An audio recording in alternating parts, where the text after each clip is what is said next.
പെട്ടെന്നാണ് തീരുമാനിച്ചത് വീട്ടിലോട്ടൊന്ന് പോയിട്ട് വന്നാലോ എന്ന്. ഞാൻ കേൾക്കേണ്ട താമസം. അപ്പോൾ തന്നെ ഡ്രസ്സൊക്കെ അയൺ ചെയ്ത് ഞാൻ റെഡിയായി. ആദ്യക്കൂട്ടം നല്ല ഉറക്കമായിരുന്നേ. പിന്നെ ഉറങ്ങിക്കിടന്ന് ആദ്യം വിളിച്ചോണ്ടി ഡ്രസ്സൊക്കെ മാറിയിട്ട് ഞങ്ങൾ വീട്ടിലോട്ട് പോയാണേ. 2:30 മണിയൊക്കെ ആയി. എന്താ പറയാൻ, വീട്ടിൽ നിന്ന് വെളിയിൽ ഇറങ്ങാൻ പറ്റാത്തത്രയും ചൂടായിരുന്നു. ഞങ്ങൾ വരുന്നതുകൊണ്ട് അമ്മ ഗേറ്റൊക്കെ തുറന്നിരുന്നുണ്ടേ. പിന്നെ എന്താ അമ്മ ഞങ്ങൾക്ക് കുടിക്കാൻ വെള്ളമൊക്കെ കൊണ്ട് തന്ന് കുറച്ച് നേരം ചേട്ടനോട്ട് സംസാരിച്ചിട്ട് ഞങ്ങൾ ഫുഡ് കഴിക്കാതിരുന്ന വീട്ടിൽ നിന്നൊന്നും കഴിക്കാതെയാണ് വന്നത്. കാരണം ഇവിടെ ബീഫ് ഉണ്ടായിരുന്നു.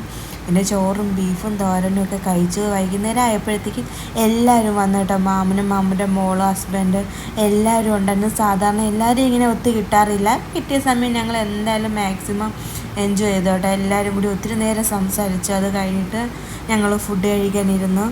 എന്താ പറയുക, ഭയങ്കര സന്തോഷത്തോടെ എല്ലാവരും ഫുഡൊക്കെ കഴിച്ച് കഴിഞ്ഞ് കുറച്ച് നേരം ഞങ്ങൾ TV ഒക്കെ കണ്ടിട്ട് വീട്ടിലോട്ട് തന്നെ പോയാട്ടോ തിരിച്ചു.